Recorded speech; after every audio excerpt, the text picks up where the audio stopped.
gentlemen, we've got a great show in store for you today. This is your one-stop shop for all things RLCS and Rocket League eSports. I'm your host, Wave Punk. We got a findable carpet here. How you doing, bud? Pretty good, bud. How you doing, bud? I'm doing pretty good, bud. We got two other people over here. Lawler, Gibbs, how are you guys doing? Doing great. Yeah. This past weekend, man, long broadcast, so we got to break it all down. Yeah, so much action to get into here. We'll get started off today. We're going to cover North America and Europe, and then we'll do some talking to Yummy Cheese Man about OCE. It'll be a great time. Starting with North America, the playoffs, the regional championships here. The first round, the quarterfinals, about getting into LAN, and the semifinals about getting into Season 2, or Season 4, rather. So we're going to start with the quarterfinals, starting off with Genesis versus Selfless. This is a match, all of these matches between NA and Europe, we didn't really know what to expect. Anything can happen in these days. Started off with Selfless coming out hot and knocking Genesis out easily 4-0. And that was a big surprise because Selfless lost 3 games in a row, and then Genesis was 3-1 in their past 4. So Genesis coming in as the 4 seed, Selfless as the 5 seed. We thought this could be a coin toss, depending on how Genesis played. And honestly, Genesis did not look good all day. Now, we talked a lot on the previous segment of Overtime that Genesis had been really ramping up towards the end of the season. Selfless had kind of felt like they cooled down. But as they had the week off to prepare, Selfless came in guns a-blazing, able to knock out Genesis pretty handily here for him. I think a lot of it probably comes down to preparation. As we know, there is definitely some rifting that goes on through the Genesis roster. And I don't believe that they had enough time to really get enough scrims in to get the real practice in. And Selfless is a team that when they want to put their head down to the books and stick to the controllers, they're going to make sure they put in the time. Well, the benefit to Selfless as well is they had a lot of time off. They didn't play in that last week, and then they had another week in between coming into this. So they had a lot of time to just sit down and figure out, okay, what do we need to do to win? A lot of their gameplay has been individual solo plays, and we saw a lot of team plays actually coming out for these guys, and they wiped the floor. Yeah, I don't know if the issue with Genesis was lack of time to scrim. I think it was more just people not wanting to and the team having trouble coordinating. But moving on to the next one, G2 versus Denial. Everybody had high hopes for G2 coming into this, but again, a team that had seemed to have issues towards the end of the season, had multiple opportunities to qualify for LAN, were not able to pull it off, and then here they fall apart again. It really it pains me to see and watch what happens when G2 starts to cave under pressure. It really comes down to, from what it seems like, Kronovi, when he knows he's under pressure and has to make a lot of moves, he tries to do a little bit too much. Maybe he reverts back to the good old days when he was just an untouchable god, and he just finds himself in some awkward places, and then his team tries to follow suit. But at the same time, Canada. Team Canada comes out. No one expected them to beat G2. Sad Jr. getting his revenge on Kronovi. What a big series for them. He even had to go keyboard mouse in Game 5 towards the end. Got the overtime winner. He got the winning goal as KBM. Yeah, the other cool thing about it as well with these guys is like it was a Denial we had never seen before. Like last week when they played, we had a little bit of Corrupted G playing really good on offense, but everybody showed up. Lethamyr was actually finding the back of the net this week. Like everything was working for these guys, and it shows. Look at that box score. Lethamyr with 22 shots. Unbelievable. And plus, just look, all 7 games. This is the first time we've seen a 7-game box score. That thing is huge. That's a lot of games that you have to play. Yeah. Sad, again, his controller DCs in Game 5. They actually tie the game 2v3 while he's trying to figure it out. Then he decides, I can only play keyboard mouse because he has to restart his entire computer. And so then there was a little bit of break before 6 and 7. Went all the way to 7. So close. Yeah, no, it's beautiful to watch a team have technical issues like that on their end and still be able to pull it off. And you got to be hurting there for G2 as they're not able to get the win. And the question for you guys is, Genesis and G2, they're done for Season 3 right now. They're going to have to play in the qualifiers of Season 4. I feel like we know with Genesis that they're going to be going in separate ways. It's been pretty clear on Twitter that there's a lot of issues on that team. How do y'all feel about G2 and just roster changes in general? What are these two teams looking at in the offseason? From what I've been seeing, G2 seems pretty confident that they will stick together as a 3-man group, but who knows? Like, we have the Brisk Summer Series, of course, coming in, and then who knows when Season 4 is? We'll see. That's a long break probably, so I could see Crow and Rizzo sticking together. JNaps, who knows? Maybe he'll flirt with some options, but I expect them to stay together. The only one I could see leaving is probably JNaps. Yeah, I mean, you looked at the team, and Kronovi did say it publicly, like, they put a lot of time in that downtime to practice scrims, and they thought they had everything figured out. They were really confident coming in. They're like, yep, none of these mistakes are happening. And Kronovi, that's something that's so respectable about him, is he's okay with admitting now that it was on me. Like, I made a ton of mistakes, and he said that publicly. So as long as they keep that captain at the helm and they're able to recognize the mistakes and work towards it, I don't see why they wouldn't stay together. I mean, for me, whenever I'm watching a certain roster, if there's 1 week where I just see them dominate everybody, that means they can do it, right? Like, once you see the potential of it, like, all right, now you got to figure out what clicked, what made you so good that game, what did you read your opponents with? Even if their opponent wasn't too great, any of these teams in their like not so great week is still a difficult team, right? So to be able to just thrash through anybody, I think G2, we know they have the potential. Individually, you look at any of those players, they're going to be top NA. They're going to be somebody we're going to talk about no matter what team we see them on soon. So it's just a matter of, can they make sure that especially Kronovi, 2 years in a row, we've seen him fall, and I'm glad to see him stick with it, but it's got to be rough. I wonder if the issue, like we said, in their first doubleheader week in the regular season, it looked amazing. G2 looked unstoppable. So we know that these guys can play well together. Maybe the issue isn't, I don't think the issue is the players. Maybe if they had, an analyst or a coach of some sort who can like watch them overhead and kind of give them some advice on ways to play, that might help them. But moving on to the semifinals, NRG versus Atelier, or not versus Atelier, NRG and Atelier had already qualified, so Selfless, after beating Genesis, went on to play NRG. It was a nice long series, going the full distance of 7 games as well, but NRG able to pull out the win. And this was the big surprise. Selfless coming out 2-0 from the start, just keeping that. They won 6 games in a row, 4 versus Genesis, then 2 versus Energy. Then Energy finally started to wake up, but they went down 3-1, had a battle all the way back and win it in 7. And that's what scares me about Energy as well, is if they start slow like that in the LAN, they're going to put themselves in a position that's very difficult. They need to find a way to ramp up, and a lot of it did have to do with Selfless coming in with a couple games already under their belt. But once they got the ball rolling, you see what this team of Energy is so touted as why they're number 1. Like, they're so difficult to play against because of everybody on that team with the potential. Garrett's been having to sit back a lot on defense, but he was able to make some plays up top, and then it opened up even more for this team. Jacob being a little bit more quiet. Yeah, with the win here, NRG qualified for the championship for the 3rd season in a row. Well, I don't want to spoil it. If you saw it, we'll talk about it here in about 10 minutes, and then we'll spoil it. That's kind of what the show's about. But NRG in 7 games, and one thing you point out, if they were to start off slow, best of 5s that get played in the beginning of LAN, you can see like Selfless would have won this if it had been a best of 5. They were winning it in game 4 there. So a big deal. The best of 7 gives you rooms for error here, and NRG took advantage of that on the road to the finals. But Selfless still a very deadly team, as we'll see them later in the 3rd place match. It's just the trading back and forth. Look at that. Game 3, 6-2 in favor of NRG, and then they get stomped 0-4. It's that kind of inconsistency that we see kind of just throughout all of the RLCS. Some teams just trading back and forth, and sometimes you just got to give up the game and move forward. Yep. Now, Atelier versus Denial on the other side. Again, Atelier came in 2nd during the regular season play, so that they got a bye into the semifinals, and they faced off against the team that had just beaten G2. Atelier able to take it in 5 games. For a team that got into the finals and into LAN by circumstance, they sure as heck did not look like it. They were playing very well, and it has to do a lot. Sizz really stepped up this weekend. He really did a lot for his team, but it's always been Matt, so very close to hitting that MVP himself. But he played like an MVP with this entire team at his back.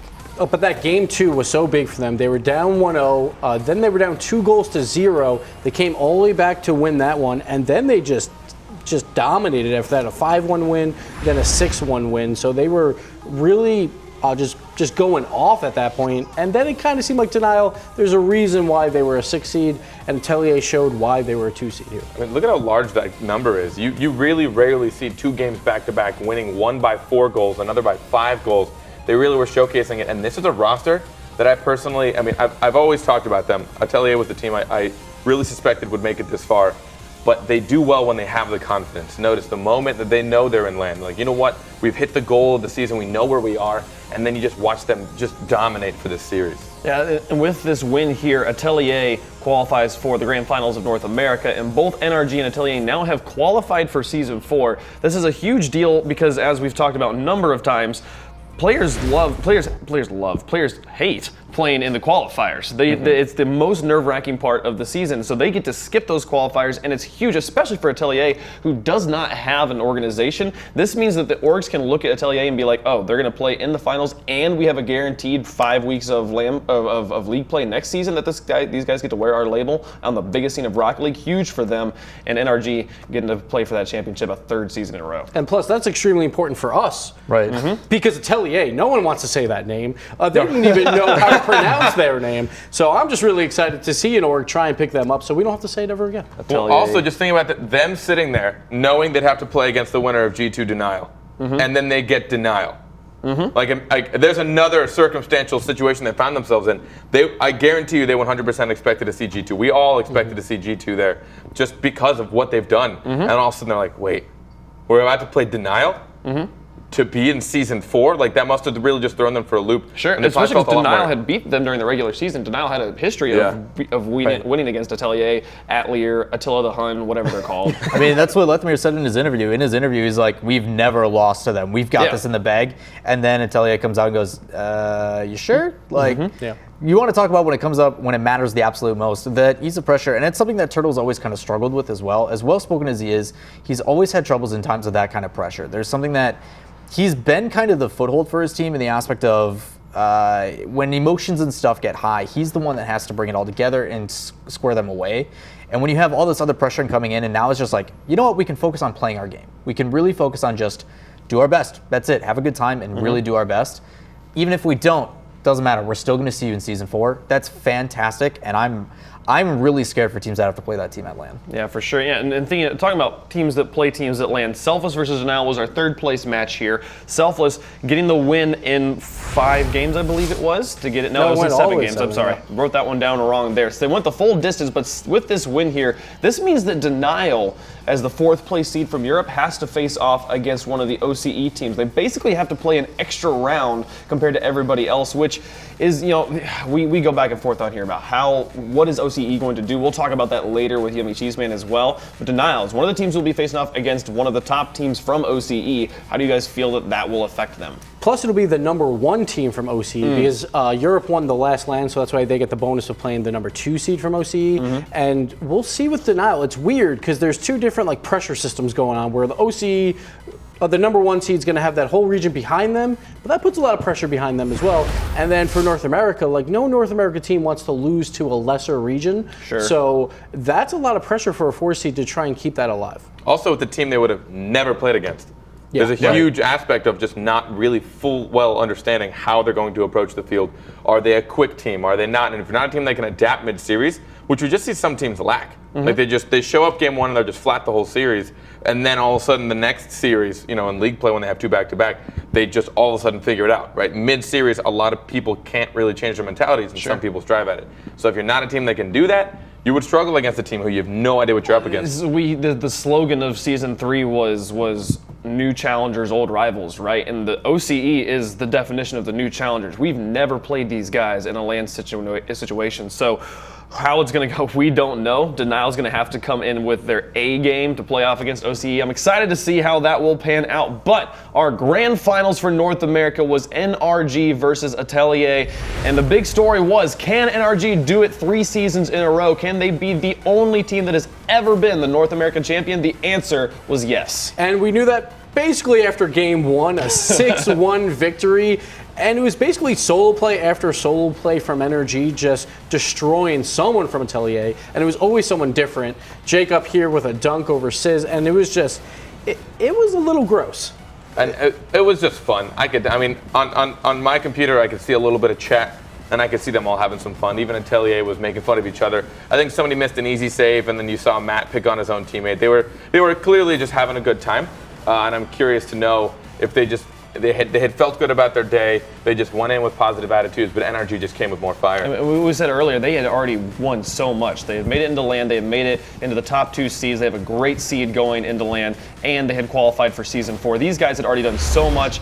The money, as we've said a number of times, almost just like icing on the cake at this point. I mean, that's the energy that you have to respect, though. Like, when you look, and that's why people over the pond are like, okay, NRG is a team that we actually have to look at. And a lot of the EU teams kind of brush us aside over here in NA, but they play in that midfield passing play style where it looked like they were just being cocky with it almost. Like Sure. I mean, they're look- like, okay, look at this pass play. There's 4 passes. Do you really need all of them? And Yeah, they're like, dude, it was a complete stomping here. They outscored them 16-2. We saw That Atelier hurts, scoring man. games 1 and game 4, getting shut out in the middle 2. Atelier just completely getting manhandled. And NRG, like, who is going to stop these guys right now? 3-time North American champions. Plus, Carpet was saying they were having fun, but there's only so much fun that you can have when you're outscored 16-2. Yeah. And it did look like it was just an outclass right there. And this is why it's so important when we go to Europe, where Europe does not want to have that 4 seed, because it seems like that's the one team you have to watch out for right now. And honestly, like, it all comes down to that for Europe. Like, a 3 seed maybe can beat Atelier because you have 2 brand new players going into a LAN. You have Turtle, who's a rock, but Mattens is completely new, so Sure. we'll see how Yeah. that goes. Sure, yeah. It'll be interesting to see how these guys play off again. It will be the first time they have played as a team on the main stage there at LAN. But we can look at the bracket, just the recap of what happened. Guys, what was y'all's favorite match of the day from Saturday? I mean, that's extremely easy. G2 eSports versus Denial. That match was a lot of fun. The keyboard mouse goal for Game 5 so overtime. That's a pretty easy one there, and G2 getting upset and is out. well, I mean, not only that, but look at the storyline. You're talking about Sad Junior versus Kronovi. Like, who doesn't want to see that? You talk about implications in people who have been to the LAN before. What better storyline than a Sarpvet that gets to go to all 3 LANs now? Yeah, Congrats to Sad Junior. The Twitter was hilarious. You saw people being like, you don't have to even be, if you're not watching the show, just look at Twitter and you know something's going down. And it's like Jacob tweeting like, are you serious? And everybody's like, OMG and everything, because G2's losing to Denial. Amazing. You can see the money that these guys were playing for. $10,000 going to NRG, $6,500 to Atelier, and then the rest panned out there. But again, we've said a number of times, it's about the story, it's about the pride at this point. NRG, the only team, in 3 seasons, we've had 1 North American champion. The story next season is going to be like, who's going to dethrone them? Is it ever going to happen? They've already set a record here. But the story is also, in 3 weeks, will they win their round 1 matchup? Yeah. Because they still haven't done that yet. They've Right. always lost to the European 4 seed, so we'll see if they can finally break that curse. And the highest they finished is 5th. So they had 1 5th and 1 last place, a 7th. So they're really hoping for a top 4, probably top 2, and of course, like, they want to win, but they really have to show up when it matters most. Yep, all eyes on NRG. Can they break the curse? Can they get the wins on the LAN stage? We will find out soon. But before we go and talk about Europe, let's look at the top 5 plays from North America. Over to you, Leaf. Thanks, Wade. That's right, we are going to. Now, I've always had the coolest toys on the block. Might be some deeper psychological problems there, like validation, but I'm gonna share one of them with you right now, this giant screen. You know what that means? It means top 5 plays, excitement. We're gonna get into them before this jacket blinds you guys.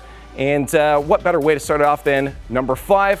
Turtle is gonna be the one to set us off. He's gonna be representing Atelier. And Atelier, well, we know how well they did. Turtle is gonna make sure to show you exactly what you shouldn't do, and that's try to have a gun duel with him.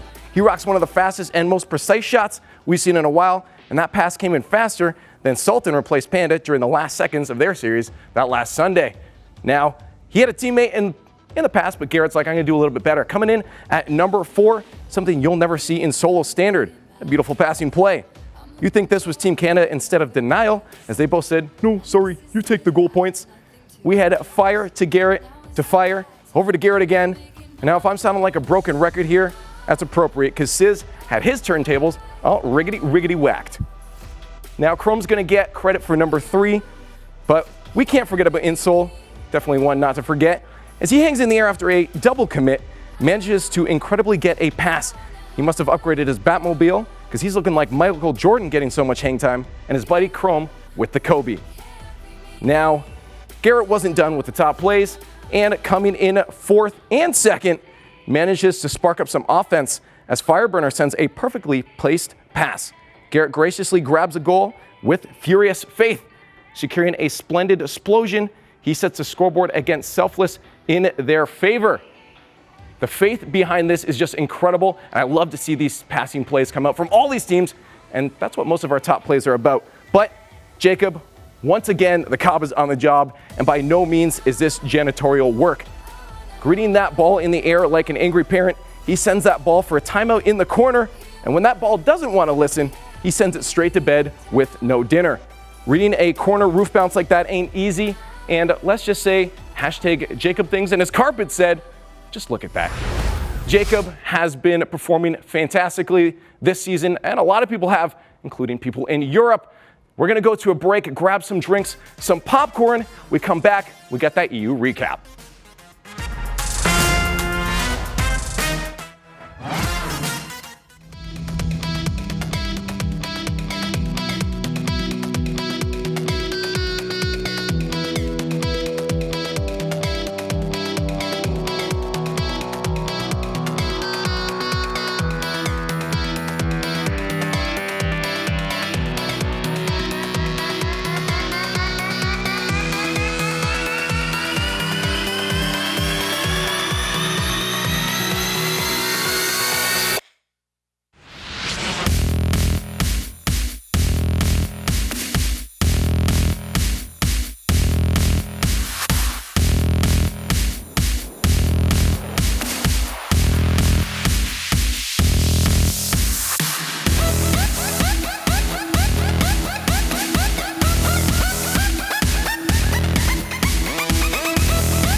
Welcome back to RLCS Overtime. We just got done talking about North America, and now it's time for EU. I'm your host, Wave Punk. We got Finable Carpet. He's not going anywhere. He's staying right here the whole time. I put my seatbelt on. Where's the carpet? Found him. It's right here. And then over here, we got Gibbs, Lawler. They're still here, too. Same Not spot. much has changed in the last 2 minutes. Nothing. Nothing.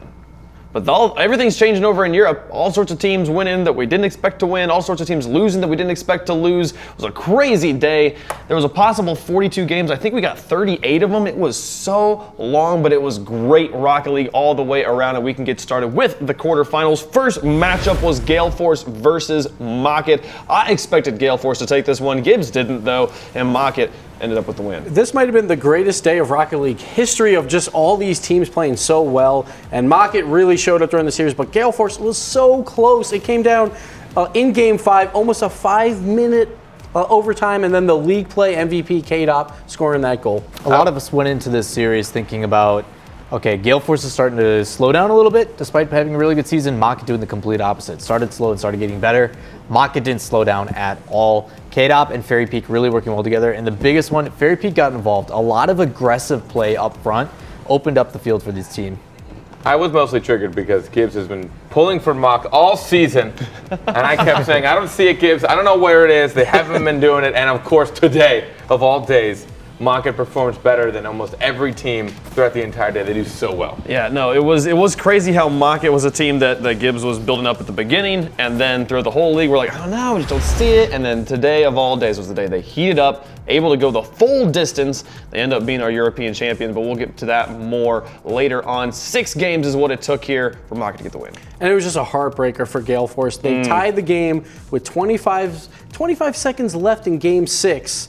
And then just 12 seconds later, Fairy Peak scores to make it 2-1. And then they still get 2 more goals in during those 13 seconds to seal the deal. And Mocket moving on. And Pashi plus Violent Panda, they were in the grand finals of the last World Championships. They will not be there at all this time. Yeah, a lot of our big names here missing out on land. Kronovi won't be there from G2, now Pashi as well. Such an interesting series here, but it was Maka that moved on. Moving on to the other quarterfinals, Flipside versus Resonant. This is a rematch of the final game of league play where Resonant took it in 5 games. Flipside Tactics, though, after dropping many early on in the series, able to bounce back and get the win. If you did not watch this series, go back and watch the Twitch VOD. It is hands down some of the best game we have ever seen. Resonant, a lot of people forget, they used to be known as Team Secrecy. They came in as the 3rd seed. A lot of us thought they were going to do a lot better, and just performance-wise haven't been there. They really showed why they got that level coming into this series. And then Flipside, they need to set their alarm like 2 hours before these games or something. They always seem to start off so slow. They were down 3-1, and then they finally woke up. We see amazing plays from Cooks, and Greasy really carried them throughout this entire series. Right here, the double touch off the backboard to tie the game in game number 7. And then who other than, of course, Too Many Cooks. Overtime goal again from Cooks here. Just, he does it every single time. He's such a clutch player. Just to reiterate how amazing this game was, I was casting this game and my brain was putty the rest of the day. I actually did not know how to speak for the next 2 games that I'd casted. Just phenomenal play from both teams, and this is one of the few games where I can say, after watching it, that I watched every single player give every single ounce of energy they had into this game, all the way till the last second. Overtime, 1 minute 30 seconds, game 7, and it ends with a marquee pass to Cooks here. It couldn't have been better. I want to point out also just the impact that it being a best of 7 had on this series. Were it to be a best of 5, Resonant would have won again. But flip side, the team that can endure longer than any team, able to pull it out in 7 games. This was kind of the storyline for Flipside in all of their series of the day. They just love to do this to themselves. They always put their backs against the wall, but then they always perform. They're one of the clutchest teams there is, and they show it again today. There's nothing to be said about them. They just do it every single time. Eventually, it has to stop working, but I don't know. I mean, it was scary, though, because during that series, they looked abysmal. Like you said, like woke up late or something. And then out of nowhere, you saw Cooks. He had like 5 or 4 unanswered goals or something ridiculous. And then from that point on, everybody else just fell into place. And then they looked like the flip side we know and love. Now, talking about rosters, we have 2 teams now whose season are over, Resonant and Gale Force. Pashy, a person who is known for his roster swapping, and I can almost guarantee that he will be dropping somebody, be picking up, maybe just dropping the whole team. You never know with this guy because he wants to do everything it takes to win. So Gale Force, I think we can guarantee will have some roster changes. How do y'all feel about Resonant? I think they might stay together. Like at least Mets and Maga, they seem like a great duo. I assume a lot will probably be back. But then on the other side with Gale Force, I see Chaussette being that 3rd man out because of course Pashy and Violent Panda now 2 seasons together, and Chaussette looked a little shaky on defense throughout most of like week 5 and then playoffs as well. So I could see that being a swap that's made there. But I think both teams, at least 2 members, will return. I think a lot of Chaussette's weariness, like that was his RLCS debut, right? Was it? No. It wasn't. He's been improving every season on teams. I think just in general, as far as wow, I should have known that. Just in general, seeing it was really the high pressure games that he kind of fell off. Sure. Just understanding like, oh, I'm not making a land. You know, really seeing how close he was to making it. He's a player that generally was quiet up until then. We saw a couple of good moments throughout the seasons. Now that I'm remembering things. Yeah, no, he's stepped up, and he's always been playing from behind. He's always had a team that's kind of in the lower end that's trying to break into the top.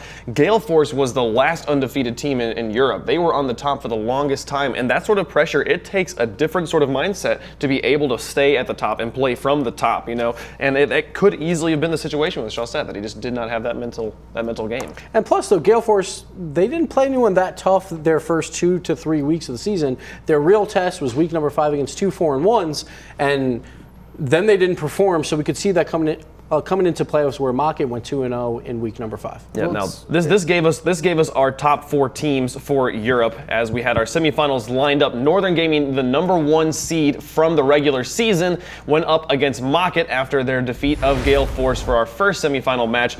Northern Gaming struggling here a bit as Mockets, just in the form of their lives in the series, were able to take the win. I mean, for Mocket, this entire day was stacked against them. They had to come up against 2 really difficult teams.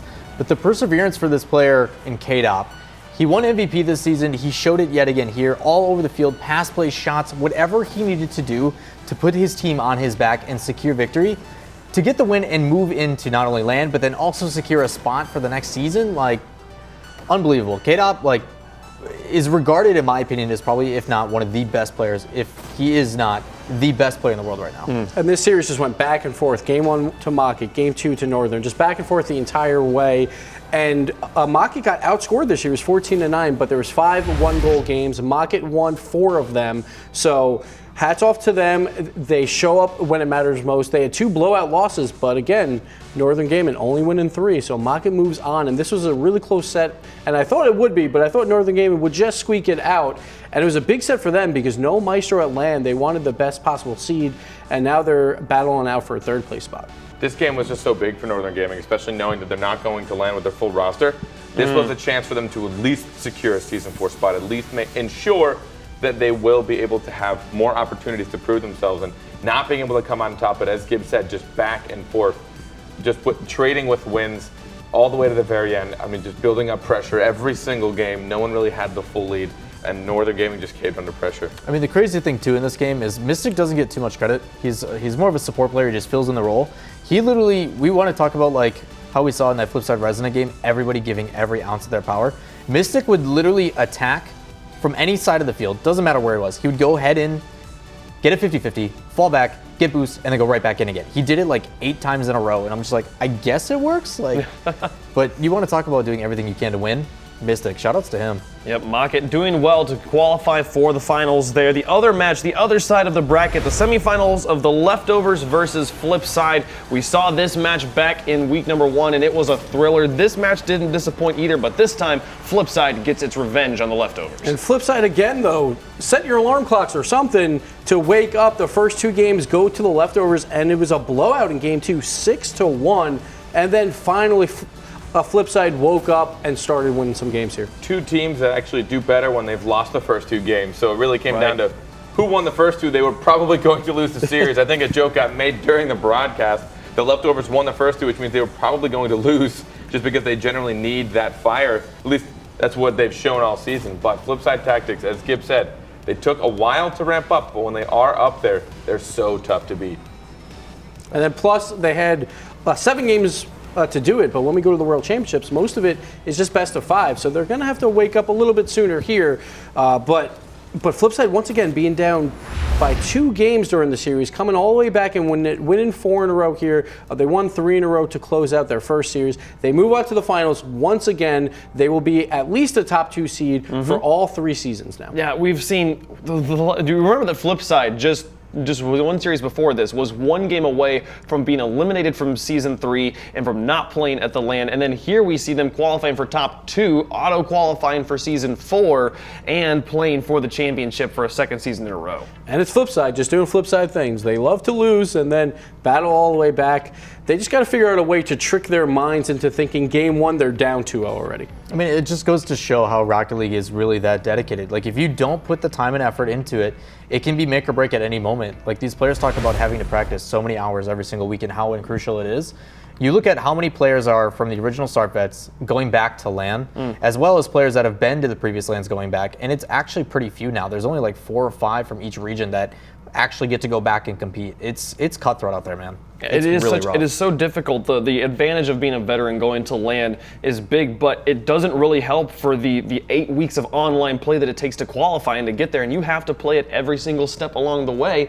And you see here, Leftovers and Flipside, they're both going to LAN, but Flipside, just the veteran players able to push through, and now they're in the finals again. The 3rd place match between Leftovers and Northern Gaming. Northern decided to play their sub Turbo Pulsa, who will be their part of their roster for LAN play, but you can see here, because Northern loses, they will have to face off against the OCE number 2 seed. And honestly, I thought that was a wrong move because we were talking about you do not want to play the number 1 team from North America. They bring in Turbo to get some practice, but honestly, like a live event is so much different than online, so I don't know how much this practice helped. Also, he wasn't sure he was going to play, so he didn't have a lot of practice throughout the entire day. Not only that, but like, you want to make sure you secure, like, you don't want to go against Energy first. Not only that too, but like, Turbo does have LAN experience. It's not like he's going in completely cold turkey. He's been to a LAN before and competed at a LAN.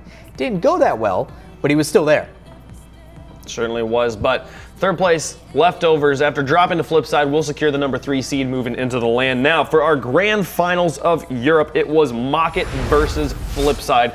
Flipside, the defending European champions, as well as the defending world champions here, facing it off against Mocket. It went 6 games, but Mocket able to just take it to the regional champions and take that title from them. Mocket as your European champions. Plus, we talked to Marky a lot. In all of his interviews, we've seen him say, we have a hard time beating Mocket. They did beat him during the regular season with a KDOP DC, so it was really 2-2, and then that KDOP DC kind of threw it over the top for Flipside. So somehow Flipside is going to have to figure this out for the World Championships. I find it really interesting that you say that in general. Sometimes when you look at some teams, they just get countered by a certain style of play. They really struggle. Like some teams just struggle with fast teams. Some teams really struggle with passing games.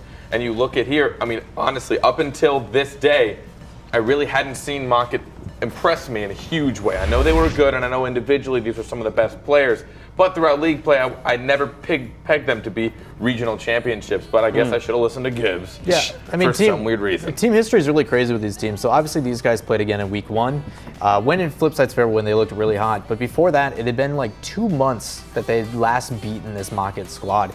There's just something about these play styles mixing up. And then Gibbs said if they don't figure it out before LAN, this could be scary for them, although they do probably want to drop down to that lower bracket anyway. So I'm going to be honest. I felt like Flipside did not look in the form that we usually see them in. They were still missing they were making so many mistakes, and it feels weird to say this, but I still don't really believe in Mocket. I'm like, yes, they're the champions. Yes, they managed to win, but I don't think Flipside was playing against them the way they should. I don't know if there is a European team this time coming in really, really strong. I think Mocket is that best choice, and that's why I keep saying that they will win the LAN. Because Flipside, we haven't seen Season 2 Flipside at all this season. Right. They haven't dominated at all. So Season 3 Flipside, who knows? They have said they get nerves on stage, at least for their first round, so you never know there.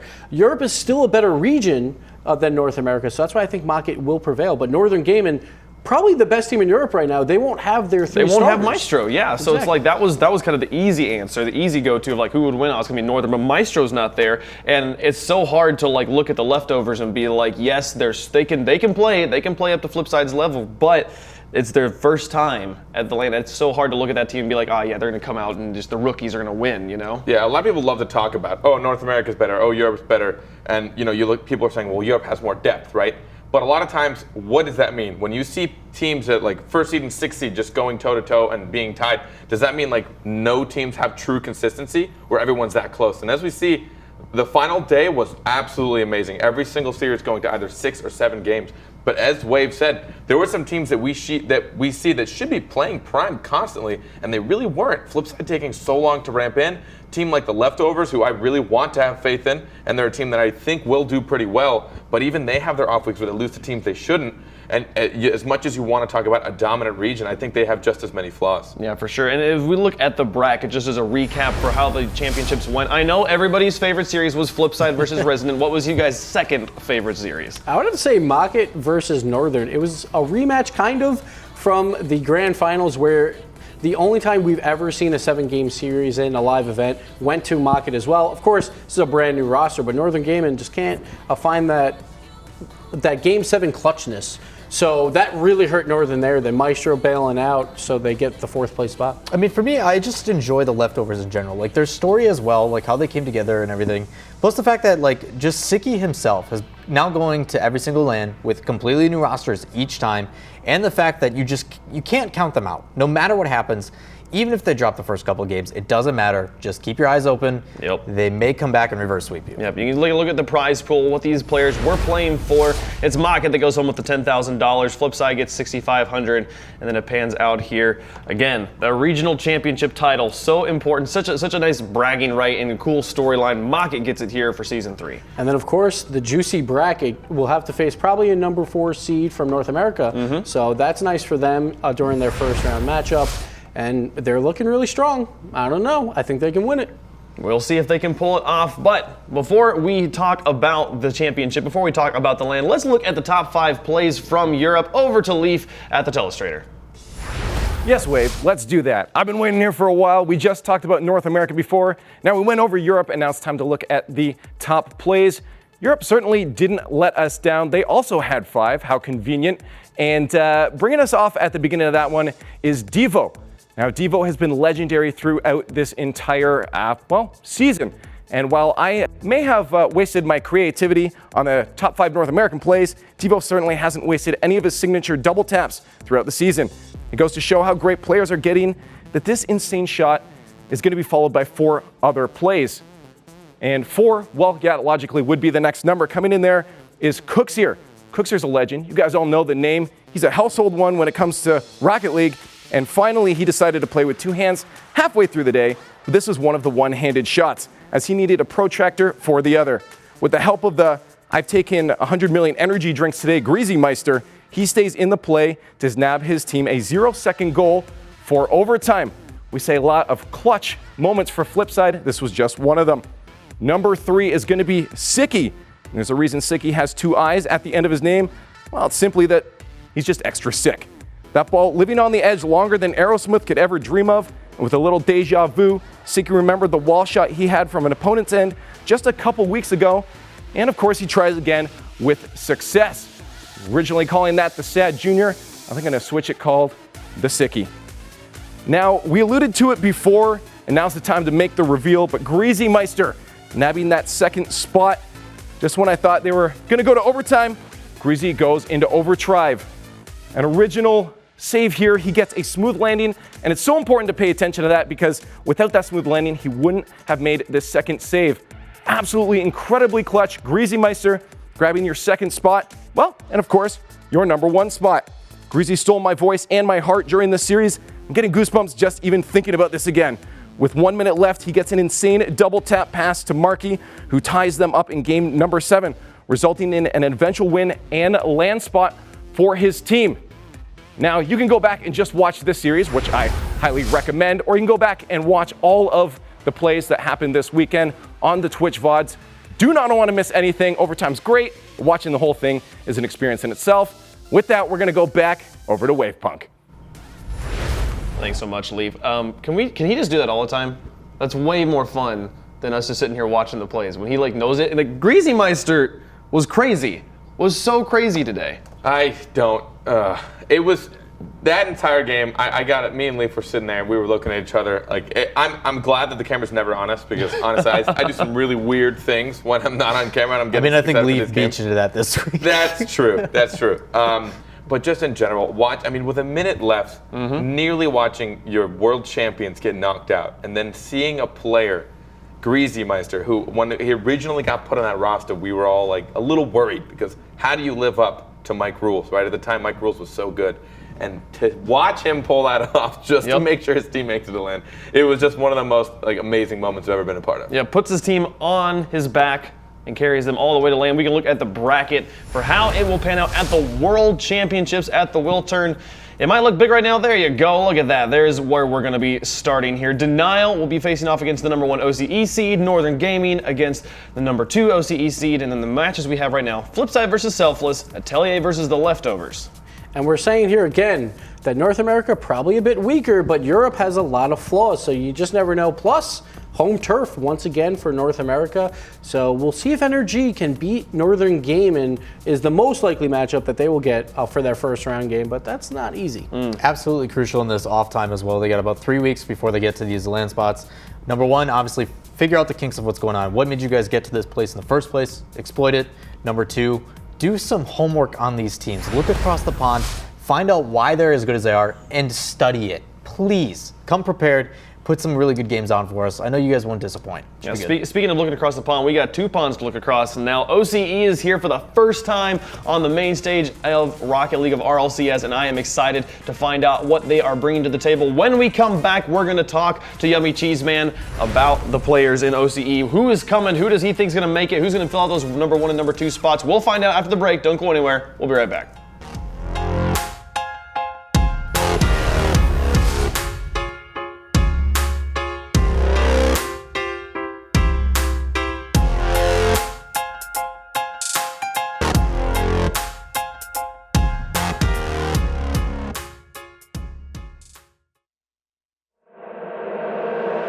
Solar eclipses.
the future we want, we can make it as real. Maybe we will, though. Give up the ego. Making it.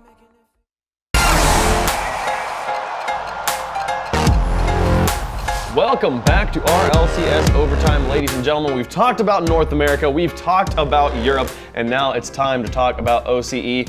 How you doing, Carpet? Still doing pretty good, Wade. Still doing good. Guys, nothing changes over the breaks here. It's crazy. I'm doing pretty good. How are you guys doing? Doing pretty good. I thought about doing an accent, but then no, that's not I thought we were gonna switch spots or something. Wait, what kind of accent? He was Australian an accent, offensive but one, no matter what it was. Then I was like, it's just gonna make everyone really angry. So It wouldn't work out very well. But we've done North America, we've done EU, and now it's time for OCE. The Throwdown TV league play is over. That is our affiliate in OCE who helps us run the RLCS branch over there. And they've finished their league play now. And it's time just to talk to Yummy Cheese Man. He's he's the head honcho over there of everything that goes on for Rocket League. And so he's our affiliate, the guy we're gonna talk to. Yummy, how's it going, man? Great, it's good to see you guys again. Glad to be back on the show, and also excited to be talking about Oceanic Rocket League, the best region for Rocket League in the world. Oh, fighting words if I've ever heard them. the big cheese laying it down. I'm just happy that it's not like 4 a.m. that we're casting a tournament together. We can actually just talk on a regular time. It's great. Good time for both Hey, people. but it's those 4 a.m. casts that end up being the best anyway, a lot of them. I can't disagree with that. Oh man, well let's get into OCE action here. Yeah, let's get into it, Yummy. We have the OCE finalists. We finally got our 4 teams after the entire league play. We have Alpha Sydney, Jam Gaming, Sandcastle, and one more.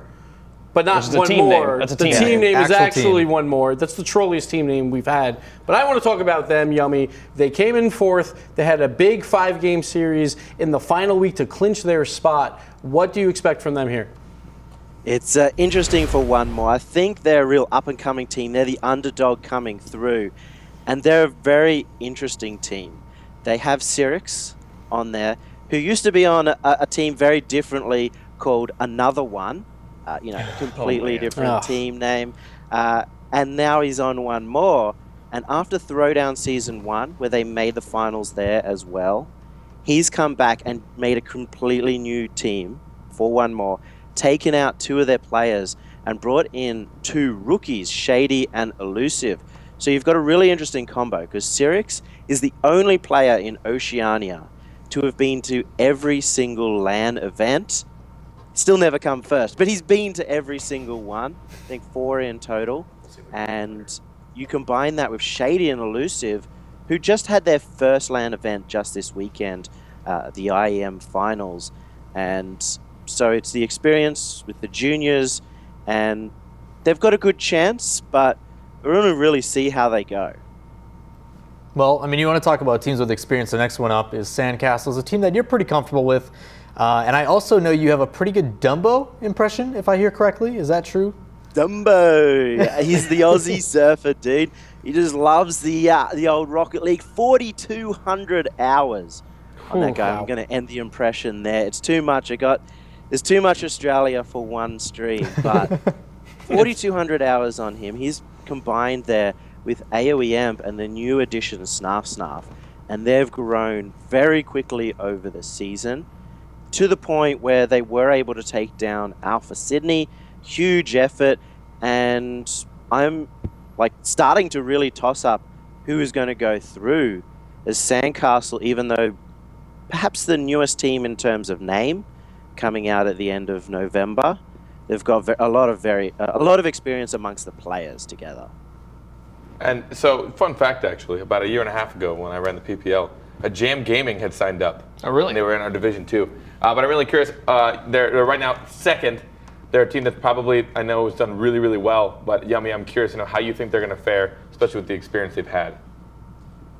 Well, Jam Gaming, they're the oldest team here in the competition. They started March 2016. In the finals, they're the last one of the old dogs remaining. And forever, they've been the team to beat.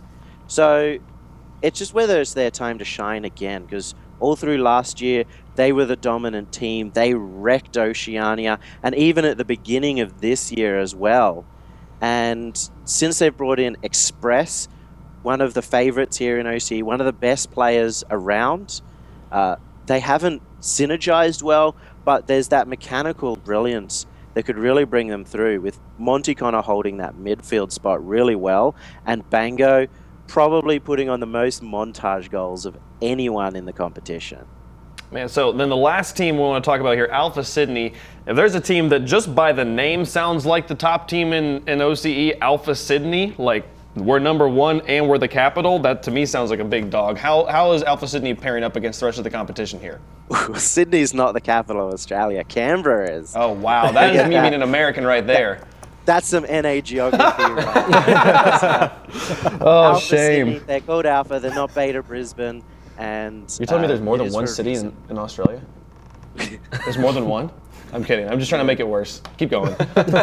There's, they've been the top. We've talked about them before, and they've come through as the number one seed, dropping their first match in league play. They only dropped one. It was a 3-0, but that was important because it was the first loss for them throughout 2 months of play in Oceania. So that's how dominant they've been up until now. So now they've been proven they can bleed. Drippe, we saw him get the MVP of Oceania. That's a big thing for him. Big prize money as well, so he was really excited. Scored the most goals, and backed up by just serious mechanical and raw talent from Jake and Torsos.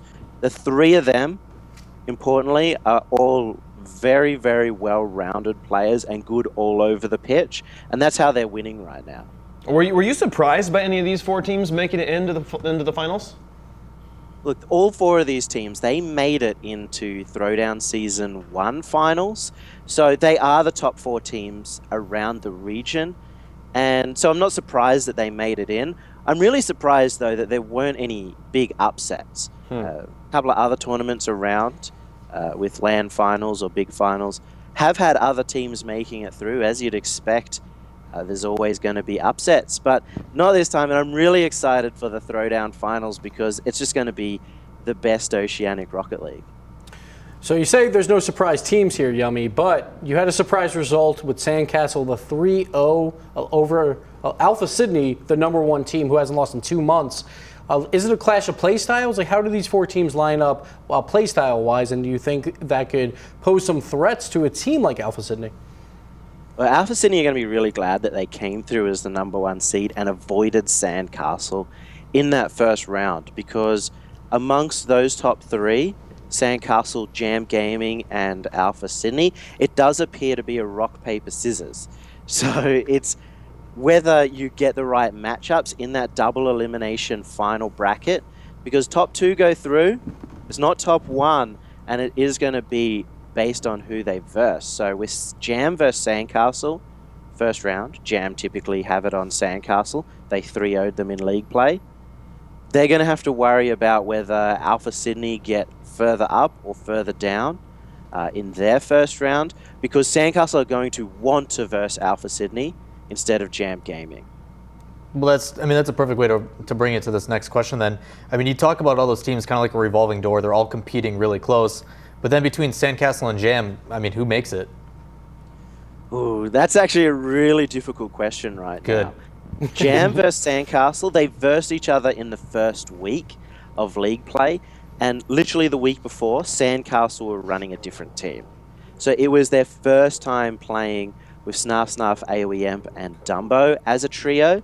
So it's sort of unfair to judge them based off that one result. And with 4 weeks of practice after league play, I can seriously see Sandcastle causing the upset. It's not really an upset, but causing the revenge as such. But you also have Jam, who are really putting in the hours right now. All right, so Yummy, you mentioned that on one more, Cyrix was the only experienced player. He got two, as you kind of called, newer guys that didn't have any LAN experience. And I know it's a big topic that we speak on here at the RLCS. People that have never been to a LAN before usually falter, but you guys have had a lot on your own. Do you think nerves are going to play a big factor into one more performance? I think they might.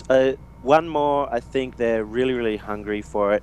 As I said, we just saw them play on the weekend at the IEM finals, and they came third there. And that's going to be huge for them. If they went in with Shady and Elusive not having any LAN experience whatsoever, I'd be quite worried. Now, they're confident. I'm slightly more confident in the fact that they'll be able to show up at LAN. But Sirix, again, he's that experienced player, and elusive and shady. I'm not sure if they brought them in because they're fantastic mechanical players that came kind of out of nowhere. Elusive, only 1,100 hours in the game and already competing at the top. Or if it's because they're absolute king memers. They're probably the most liked team. So they're going to have the crowd right behind them in their ear, cheering the entire way. And I think that kind of leads me into the story of One More, because at the last LAN, or PAX, the end of 2016, they got their name because Sirix, in the grand final, got to game number 3. So they were 3-0 up. And he turns to the camera and just says, "One more." Oh. Immediately after they get reverse swept and lose the grand final. And now they change their name just to suit the occasion. And that's why everyone loves it. That is fantastic. Yummy, we're running low on time here, but I do want to ask you quickly. NA and EU, we know now that it's going to be Northern Gaming and Denial that you guys are going to be facing off in round number 1. What fighting words you got? How do you feel like your teams are going to be going up against Northern and Denial? Well, the fighting words is Denial, easy win. For any team that's coming through first, and right now the expectation is Alpha Sydney, but any of them could come through. Any team coming first are in a real fighting chance there. I think Denial eSports, they're solid mechanically, but as like we see in a lot of the other NA teams, their rotations are just slightly off. There are weaknesses there that the teams can exploit. And that's going to be a huge deal for number 1 seed. And on the other side, Northern Gaming, imagine coming through. You don't have the best performance at the Throwdown Lion finals, and you're coming through 2nd seed, and you have to verse Northern Gaming in the first round. I think that's going to be a really tough ask. And I'm actually glad that that's kind of the scenario, because it puts that much more emphasis on coming first there at the Throwdown finals. It can easily be the difference between getting knocked out immediately and having a chance to move on at LAN. Yeah, for sure. Well, it'll be interesting to see how those matchups go. Thank you so much for tuning in, Yummy, and for calling us, and good luck on y'all's finals. Yeah, I love you guys. Have a good one. See you later, bud. Yeah, their finals happening on May 21st at 10 a.m. Eastern Australian time. If you want to get tickets, if you're local, or if you want to make the flight out there, you can go to throwdowntv.gg. And I think Throwdown TV is also the channel you tune into on Twitch if you wanted to watch. So that's them. They're Europe. OCE always has their things in LANs. That's just how they play over there. I think that's going to be a huge factor, honestly. Yeah. It's really easy to just assume like they're the new region, they're going to be easy to beat. But I think in general, having that experience in front of an audience is a huge part of a lot of our predictions going into LAN. Like, well, they're brand new, they're probably going to struggle. You look at teams like NRG, who just for some reason in a live environment struggle, no matter how dominant they are all season. I think them having LAN experience, the whole traveling and then play and all sorts of stuff, is going to give them an advantage. Sure, and we can talking about like LANs. There's a new community LAN that's going to be happening soon. Gold Rush GG, the cool event that's being put together by the community, 100% community funded. Cronovi, Fireburner, Cookser, people will be there. It's going to be on May 13th at 12 p.m. And you can check out their Twitter there, Gold Rush GG, and also goldrush.gg for the website. More information. So cool to see these sorts of community events coming together. They've raised a lot of money through the community so far. And so many pros playing this. So it'll be North America East, North America West, and then Europe flying all the way out. Be a lot of fun. Then, of course, like Johnny's going to be casting, and Sizz is going to be a guest caster as well. So should be a lot of fun to watch. Yeah, going to be a lot of fun. Whole different bunch of game modes. There's going to be 1v1s, 2v2s, 3v3s. Like, if you want a taste of just high-level action in all aspects of this game, good way to tune in. Good way to check out the action here. Tied you over to the LAN, tied you over between that and the OCE Championship. So it's going to be great. Thank you for tuning in to Overtime this week. It's been lovely. We will see you next week. Don't go anywhere. Stay safe, and good luck.